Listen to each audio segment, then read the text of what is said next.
Então, eu trabalho no EMES, na Escola Municipal de Educação de Surdos de Angra. E é uma escola municipal, é a Escola Municipal de Surdos.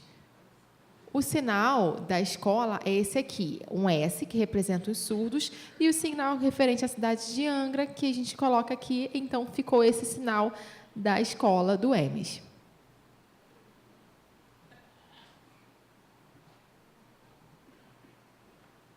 Então, primeiro eu vou apresentar um pouco para vocês como é que funciona o EMES, e depois eu vou falar da minha atuação lá, o que eu faço dentro dessa escola.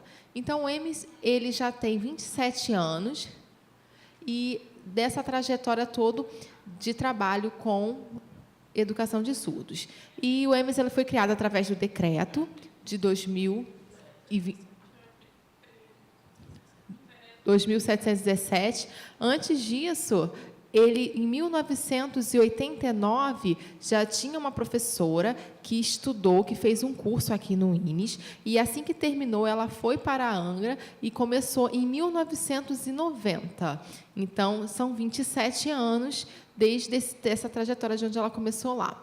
E aí, nesse período, tinham 5 alunos, e aí foi feito todo um trabalho com 5 alunos, e o trabalho se desenvolveu até hoje. Essa professora ela não está mais lá, e outros professores substituíram e foram dando prosseguimento ao trabalho. Então, o EMES tem surdos, eu vou explicar depois, igual também a professora Lucimeire falou, tem surdos com outros comprometimentos também, tem surdos com autista, com deficiência de síndrome de Down, deficiência intelectual, surdos cegos, entre outras síndromes, além também da surdez. E todos são surdos. Esse aqui é o organograma da nossa escola. Nós temos a direção geral e os auxiliares da direção e seus departamentos técnicos, entre outros, da equipe que atuam na escola. A equipe pedagógica tem a primeira e a segunda, que aí vai depender do segmento, também os instrutores, inspetores e também a equipe técnica de apoio. Temos ali auxiliar de secretaria, os monitores, os inspetores de aluno e os intérpretes de Libra. E ali na equipe técnica nós temos assistentes também e fonoaudiólogos. Pode passar. E como é a estrutura do EMES? Como é que funciona a organização da escola? Nós temos ali a educação infantil, a educação precoce, que inicia desde cedo, e a pré-escola. Nesse lado aqui a gente tem o ensino fundamental, que é dividido em primeiro e segundo segmento, e os AEEs. E aqui a gente tem também o grupo que não é seriado, que são os grupos não seriados, NAD, que é o Núcleo de Atendimento Diferenciado e o Núcleo de Convivência.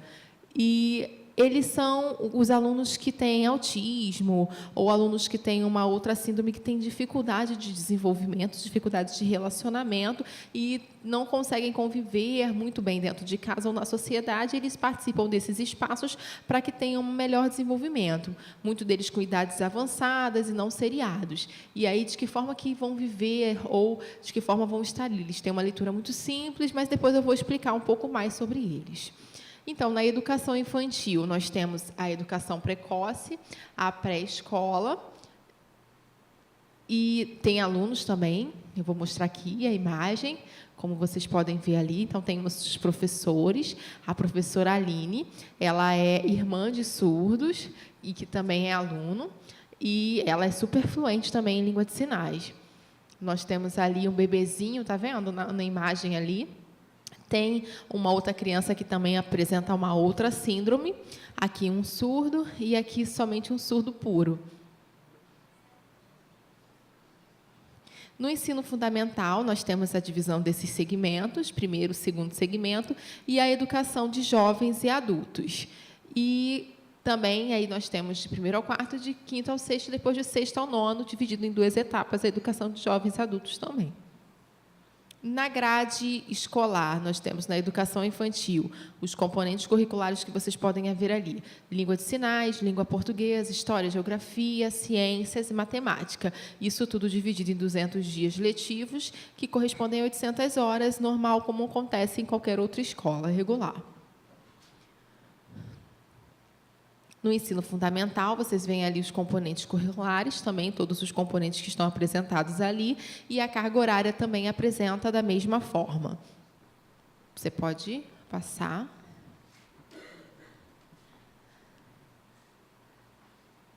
Nos anos finais do ensino fundamental, ali nós temos também todos os componentes curriculares, a carga horária se mantém da mesma forma de 200 dias e 800 horas. No EJA, na primeira etapa do EJA, que seria da série de 1º ao 5º ano, nós temos esses conteúdos, também a carga horária se divide da mesma forma em 800 horas. Na segunda etapa do EJA, também todos esses componentes curriculares, mas o EJA, por exemplo, nós temos a educação da mesma forma que a educação regular? Não, tem uma estratégia diferente, uma dinâmica diferente, porque já são adultos e, às vezes, têm um pouco mais de dificuldade de aprender. Então, é feito um desenvolvimento e uma estratégia de ensino diferente do ensino regular, do ensino fundamental, 1 ou 2. Só não consigo ver o que está ali, porque a imagem está ruim.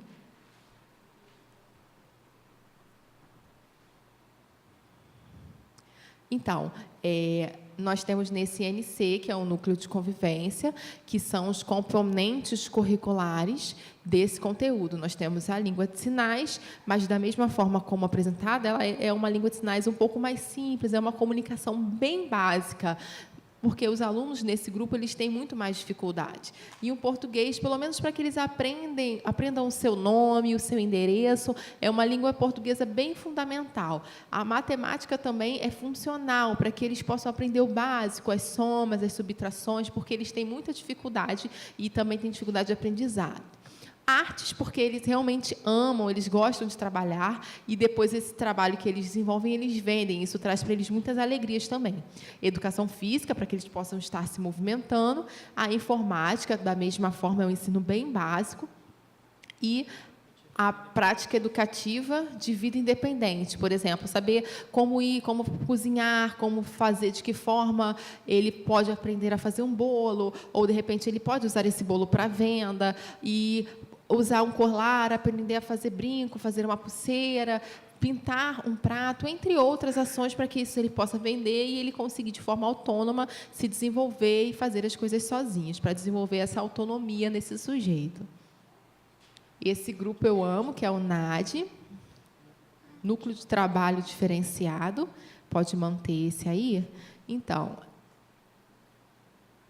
essa interação e comunicação nesse componente curricular que faz parte, como se fosse ele aprender a se comunicar e ele ter uma alternativa para isso. Por exemplo, se na língua de sinais ele não consegue se comunicar, um autista, por exemplo, que não olha atentamente nos seus olhos, você pode encontrar uma outra alternativa para isso. Por exemplo, imagem, uma outra estratégia que possa se referir a uma alimentação. Você faz sinal de alimentação e aí ele usa aquela imagem que está ali como uma alternativa, como uma interação, e consegue se comunicar através disso.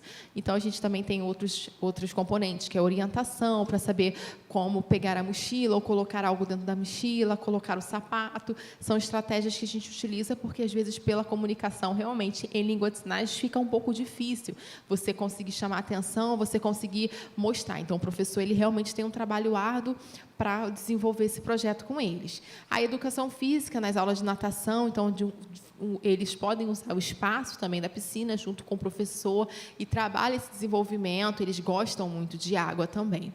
Esse PEV, que é a prática educativa, é um pouco mais difícil, mas eles precisam continuar também trabalhando, e a gente luta para que eles possam participar dessas aulas e desenvolverem suas habilidades. Ali em cima também não dá para aparecer, né, a imagem, está ruim, porque é diferente aqui, mas tudo bem. Então, na escola, ali, como vocês podem ver, os professores estão ensinando ali o ensino fundamental 1, que é o que está representado aqui, que é o de 1º ao 5º ano, nessas imagens. E ali o professor ele está ensinando, né, no fundamental, 1º ao 5º ano. Todos os professores são fluentes em língua de sinais, eles se comunicam em língua de sinais dentro do seu espaço escolar. Ali nós temos o 2º segmento, no ensino fundamental 2. ali com o exemplo da imagem do professor de ciências, nem todos são fluentes, então, quando não conseguem, a gente precisa da atuação do intérprete dentro de sala. Aqui embaixo vocês têm a imagem do professor de matemática. Ele é o melhor, esse professor aqui, ele é super fluente.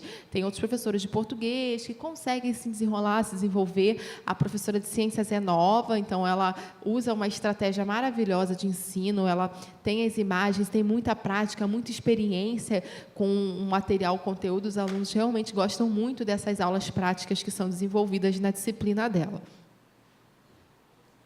À noite, né, nós temos a educação de jovens e adultos. Você vê uma turma que são alunos que têm uma idade mais avançada, comparada aos demais, e é uma turma que onde eles trabalham muito, porque a maioria trabalha durante o dia, chegam cansados para estudar, muitas vezes com sono, tem a dificuldade de horário, porque termina muito tarde, às vezes é de 6 às 10 a aula, e acabam atrasando um pouco, então esse trabalho continua e é desenvolvido também nessas turmas. Os AEEs, que são atendimento educacional especializado, são de extrema importância, que os alunos estudam de manhã, e no contraturno eles têm esse atendimento educacional especializado em diversas áreas. Tem o AEE, que é voltado para a educação dos surdos cegos, o AEE, que são as salas de recursos, que são para os alunos, para todos os alunos, não, para alguns que precisam, são selecionados para participar. Os alunos de fora também, de outras escolas, que têm baixa audição, que não podem estudar na escola ou que têm uma dificuldade para conseguir, não conseguem se comunicar, eles também participam dessa sala de recurso. Às vezes não querem estar na escola de surdos, porque os pais não querem que participem da sala regular de surdos que nós temos lá, mas participam do AEE. E aí a língua de sinais é ensinada como primeira língua para eles, dentro desses espaços também, o LDO, a segunda língua como português, que são as línguas que a gente tem também, essas oficinas dentro do AEE. E ali com surda-cegueira também tem os materiais que são adaptados, os professores que fazem o atendimento para esses alunos também e suas estratégias para atingi-los. A sala de recurso para as crianças, a gente tem aqui, como vocês estão vendo, tem jogos, tem algumas atividades lúdicas para desenvolver essa inteligência. Na hora, eles, às vezes, não focam muito a atenção, de repente atrapalham, então é um trabalho para que eles consigam prestar atenção, que eles consigam desenvolver um foco na atenção no que está sendo feito. Língua portuguesa como segunda língua, ali ensinada no primeiro segmento, e no segundo segmento com professores diferentes, como vocês veem ali. No primeiro segmento nós temos um professor fluente, e no segundo segmento o professor ele precisa ali de ajuda de intérprete também. A L1, que é o ensino de Libras como primeira língua, nós temos ali na classe, e aí todos que participam também estão ali como exemplo, vocês podem ver na imagem. Aqui, como vocês podem ver, na primeira imagem ali tem um aluno com autismo e um outro aluno também com outras síndromes. O autismo ali é o aluno inteligente, ele é muito inteligente dessa primeira imagem, ele consegue responder, mas dentro assim, do espaço social ele não consegue interagir, ele vive ali no mundo dele, ele consegue responder através dos jogos, ele faz muito rápido, mas na sociedade ele não consegue interagir muito bem. Nesse segundo ali, também tem deficiência intelectual. Eu vou explicar aqui também esse núcleo de convivência, né, os espaços que eles aprendem a fazer bolos, entre outras coisas, para vender posteriormente. Igual vocês veem ali, são artes que eles fazem, é artesanato, que eles mesmos desenvolvem e depois eles vendem e conseguem dinheiro para poder fazer outros materiais e depois vender também desses materiais. E, então, o projeto político-pedagógico, as ações que são feitas nesse projeto, são várias, são diversas as ações. FLEMES, o que significa FLEMES? É a feira literária da Escola Municipal, do EMES. E o que é feito? Eles escolhem um livro, de repente, que eles mais gostam, e eles vão trabalhar voltados para esse livro, vão fazer teatro, filmagens ou contação de histórias, ou vão apresentar, de repente, para a família, para os amigos, como é feito aqui, e realmente é um trabalho muito bom. Esse é o sinal de FLEMES, né? Ficou esse sinal definido para FLEMES. E isso é muito famoso, é muito conhecido na região também, e essa interação que acontece através da leitura, para que eles possam estar desenvolvendo seus trabalhos e habilidades, é muito importante. Também tem o movimento da ação do PPP, que foi o Dia Nacional do Surdo, o movimento que nós fizemos pela cidade, as 2 imagens que vocês estão vendo. Sempre no Dia do Surdo nós apresentamos pela cidade, fazemos passeata, nós convidamos os surdos para que participem, e pela luta mesmo, a gente luta contra o governo e mostrando a importância da educação de surdos. Uma outra ação também do PPP é a Feira de Ciências, que também é muito importante, onde os alunos apresentam, expõem os seus trabalhos, alunos de outras escolas também participam, visitando e conhecendo o trabalho que é feito na nossa escola, e essa interação é muito importante para eles. Outra ação do PPP é o projeto voltado, por exemplo, para das doenças sexualmente transmissíveis, para que a população tome também conhecimento e não fique à beira do que está sendo falado ou ensinado. E os professores, né, exemplo aqui de uma professora de ciência, que é formada, que também é professora das crianças, ela pensou e me pediu, e eu ajudei nesse projeto. Ela queria uma estratégia de como apresentar através de slides ou um vídeo, e chamar a população para que pudesse estar explicando sobre as doenças sexualmente transmissíveis, explicando de seu perigo e de como prevenir. E a turma dos adultos, os ex-alunos, ela convidou para que eles pudessem também estar participando e aprendendo de que forma que se dava esse contágio. Outro assunto, de repente, para se tornar mais claro, eles poderiam estar contribuindo e auxiliando os outros alunos que já não estavam mais. E aí nós fizemos também um grupo de teatro, como vocês têm a ver na Maestre, cada um com uma plaquinha representando uma doença sexualmente transmissível. Então, foi muito bom e foi realmente de muito conhecimento. Os alunos também participam do futsal, que é toda quarta-feira, e é o futsal acessível, como vocês estão vendo ali. Isso é muito importante para que eles tenham, dentro do EMES, essa interação também. Os professores também participam, né? Então, eles conseguem fazer, e aí nós criamos esse projeto, toda quarta-feira à noite, é o futsal acessível. Então, as oficinas pedagógicas, para que servem? Toda quarta-feira, tem no período da manhã, no horário normal, a aula. Na parte da tarde sempre tem reunião, toda quarta-feira é um dia que a gente sempre tem reunião, e os alunos ficam sem fazer nada? Não pode. Então, a gente combina, chamar um professor, 2 professores, que desenvolvem trabalhos em oficinas, que pode ser por diversos temas, ou da forma que eles acharem melhor. Aí o professor, por exemplo, criou uma estratégia de uma oficina alimentar, e como ele está fazendo ali alimentos, mas pode também ter de literatura, no meu caso, eu dou oficina de literatura, e nesse caso ali da imagem, ele faz essa oficina com alimentos para que os alunos possam aprender também como manipular. Essa imagem aqui também, às vezes, a gente precisa dar um anúncio para a família ou especificar um problema que aconteceu, de repente, uma exigência da secretaria, uma novidade ou um problema entre os alunos, e aí nós fazemos também, a diretora convoca todos os pais para que participem de uma reunião e que eles também estejam recebendo essas informações. Os alunos também são orientados nesses espaços, e essa ação ela é contínua. Ali é o curso de Libras.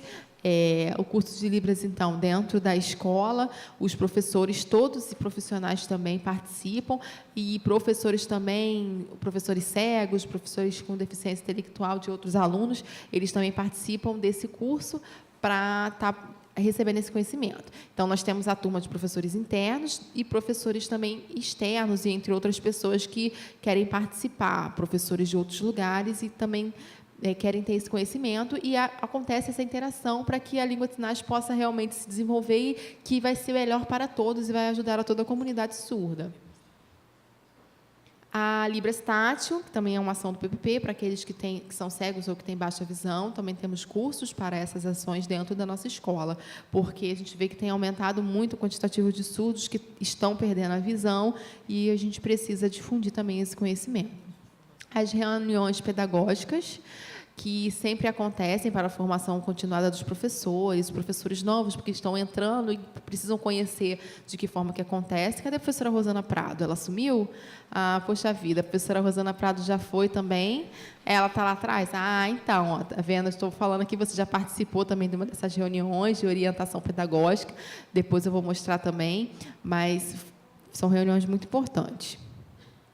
Esse projeto de saúde auditiva, dentro também de uma ação do PPP, aconteceu há 2 anos atrás, junto com profissionais fono, juntos com assistentes sociais, viram e insistiram na Secretaria de Educação para que conseguisse, e ficaram pensando de que forma que conseguiriam essa ação, porque foram em outros lugares e verificaram também que um lugar poderia ser explicado para o surdo sobre algumas ações de saúde, e pensaram de que forma poderiam agregar isso também na nossa escola. Então, o profissional fonoaudiólogo e também o assistente social, eles foram até a secretaria e viram como que poderia ser feito, e não sabiam até então como fazer, e viram que poderiam também aproveitar esse assunto com crianças, ou de baixa audição, ou de surdez, que pudessem estar recebendo esse material e pesquisando.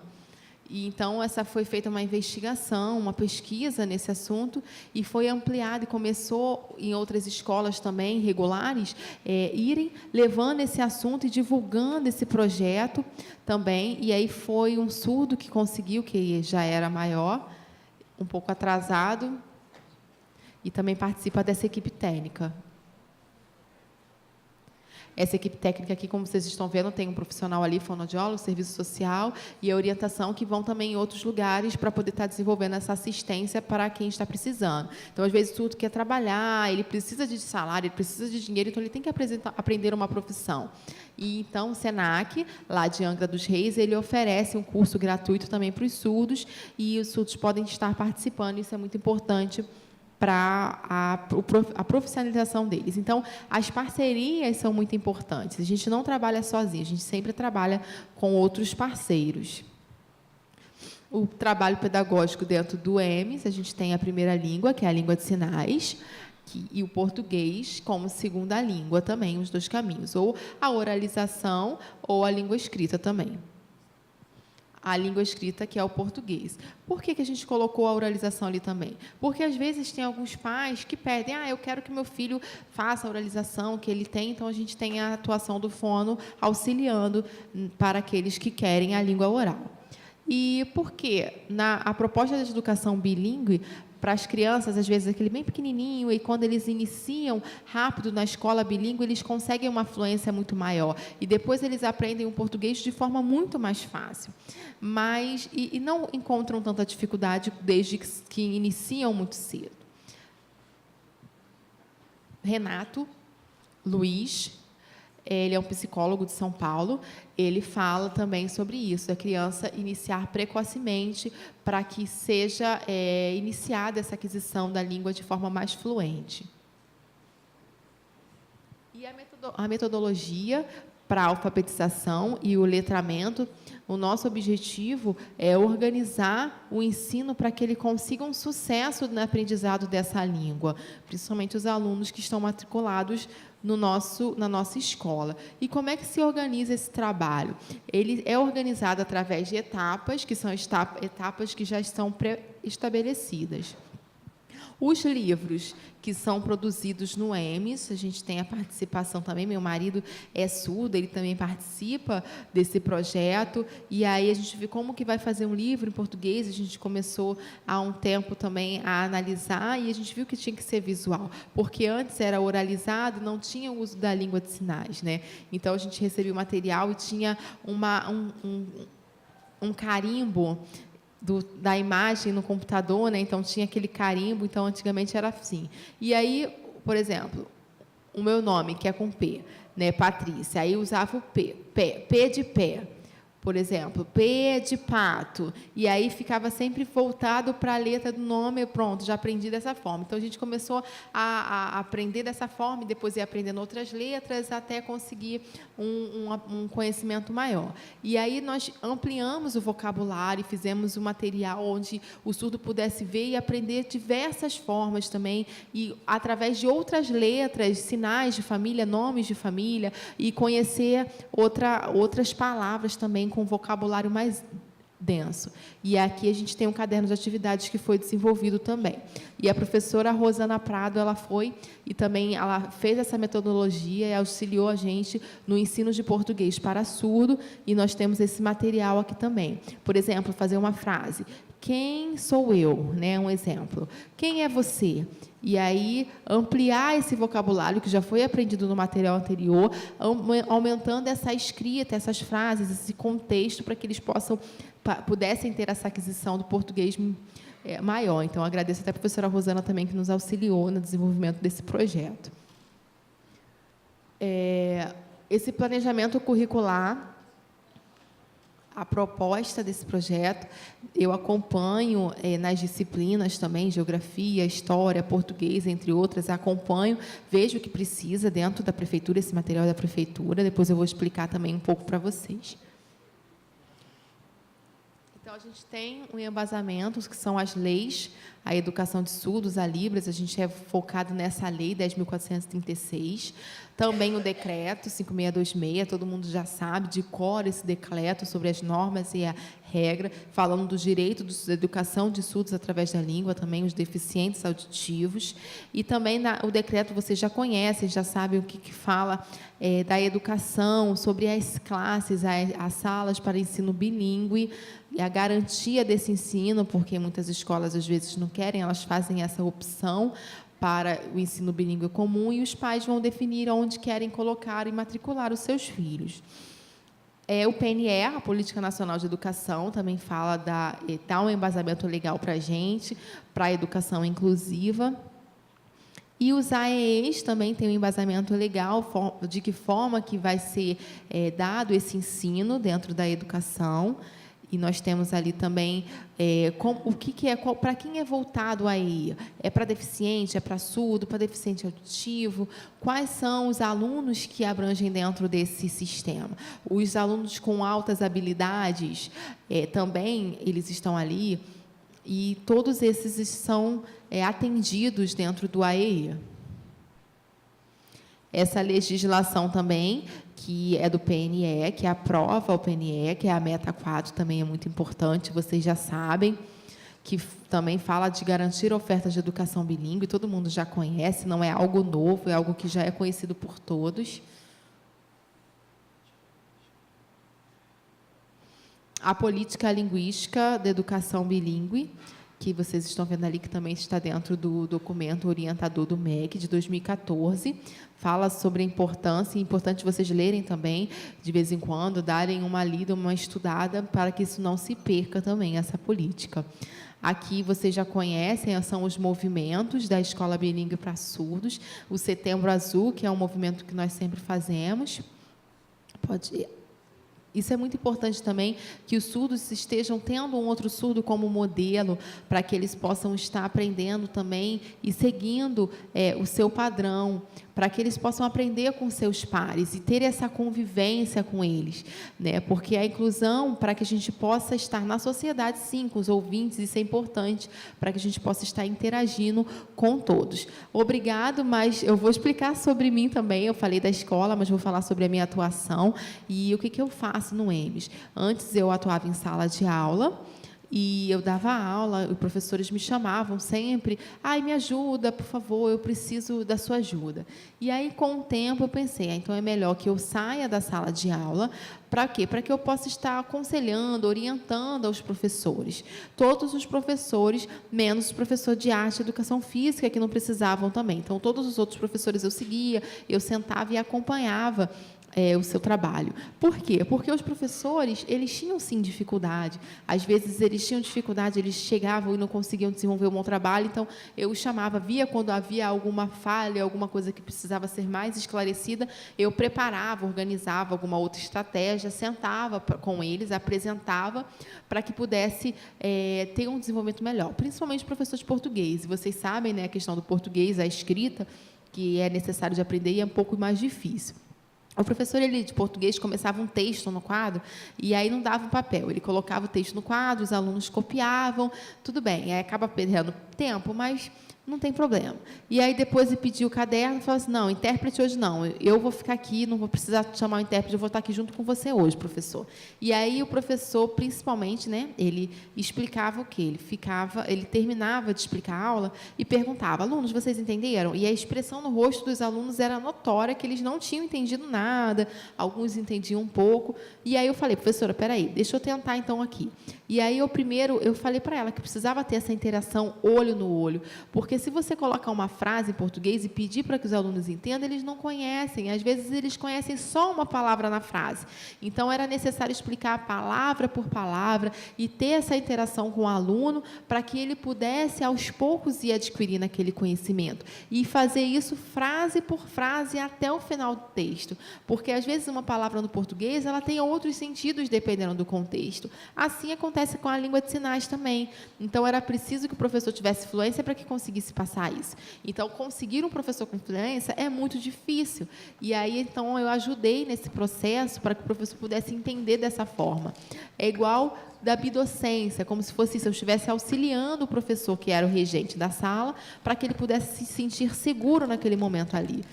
Então, a frase no português é diferente da língua de sinais e encontra alguns impasses. Eu não podia agir assim diretamente. Eu expliquei que era necessária essa interação, porque o intérprete ele não é professor.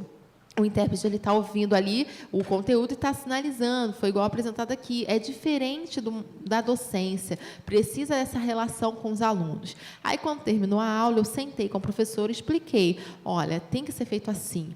E ela conseguiu entender o porquê daquilo.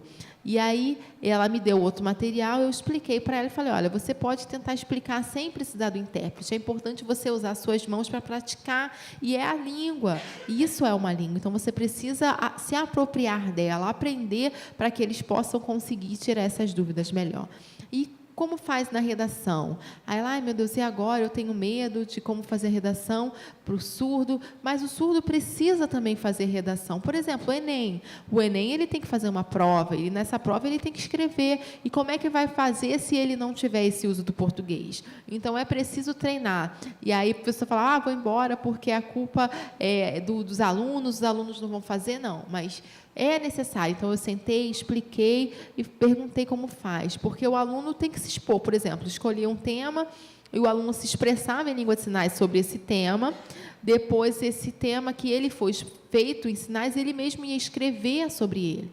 E o professor acompanhando, respeitando primeiro, é claro, a escrita dele, e depois, sim, ia seguindo as regras do português, ia consertando e corrigindo, fazendo uma comparação do que foi feito para que ele pudesse ter um desenvolvimento melhor da escrita. Mas, para isso, a importância também da fluência na língua de sinais para auxiliar nesse processo. Por exemplo, o professor de História, que tem um livro de História. Aí, os alunos, eles detestam livros, porque é muito texto, muita informação escrita. E aí, o professor pediu para mim, o que eu faço? E eu pensei, você pode tentar uma estratégia. Por exemplo, um mapa conceitual, onde você vai colocar ali vários conceitos, como se fosse um resumo de cada conceito, e além do conceito, uma imagem daquilo ali, associado a esse conceito.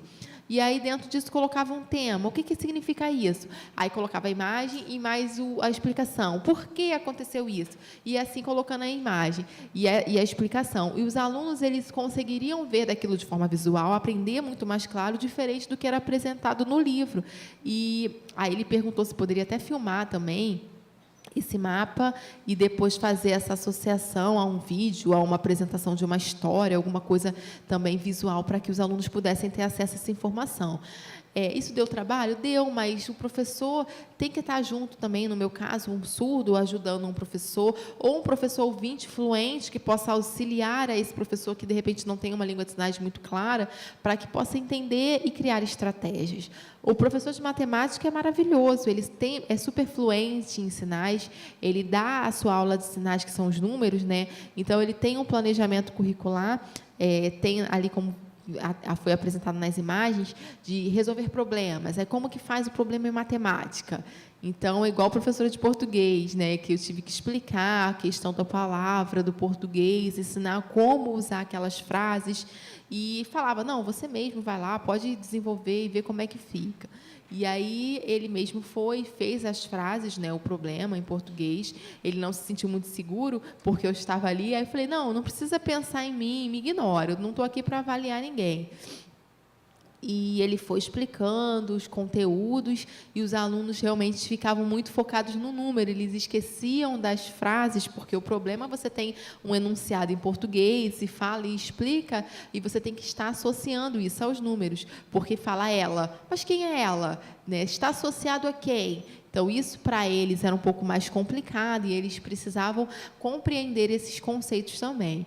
E também a coordenação dos intérpretes, coordenação dos instrutores, eu sentava para poder orientar, dar algumas informações também necessárias. Na escola também, a Escola Municipal de Educação de Surdos, já há muitos anos, na Secretaria de Educação, a gente tem vários impasses, a gente sempre vai lá e reclama, porque eles sempre falam, mas o surdo é minoria. Por quê? Eu falo assim, mas sempre foi minoria, nunca o surdo foi maioria, nunca. Os surdos sempre foram minoria. Então, a gente sempre avisa, a gente sempre tem esse embate na Secretaria. Os surdos autistas, eles sempre... aumenta muito o número, a quantidade de autistas, mas eles querem a Secretaria quer estar sempre comparando, está querendo colocar sempre uma dificuldade para poder rebater com a gente. E eu sempre falo também, a gente tem que mudar o nome, porque não pode ser só a escola de educação de surdos, porque às vezes tem ouvintes também, ou um primo, ou alguém na família que queira colocar ali na escola, e para que a escola possa crescer, né? De repente, um filho de surdo que sabe se comunicar em língua de sinais, que é fluente em língua de sinais, ele quer aprender dentro de uma escola de surdos, ele quer estar naquele espaço também.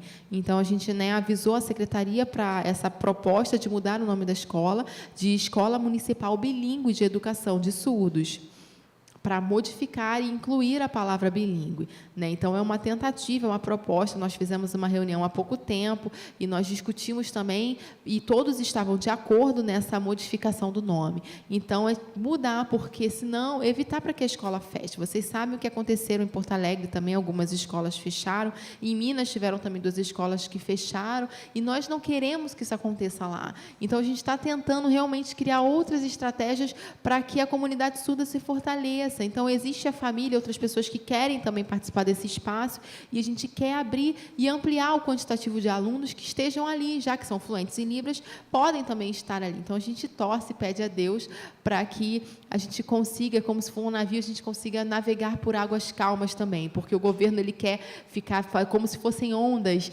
né? E então a gente sabe que passa por esses momentos tortuosos, esses momentos de vendaval, mas a gente quer chegar à calmaria, a gente sabe que não tem paz, né? A gente sempre sofre nessa luta. Mas nós torcemos para que a gente consiga vencer. Muito obrigada a todos. Obrigada também, acho que já tirou dali, né? Muito obrigada.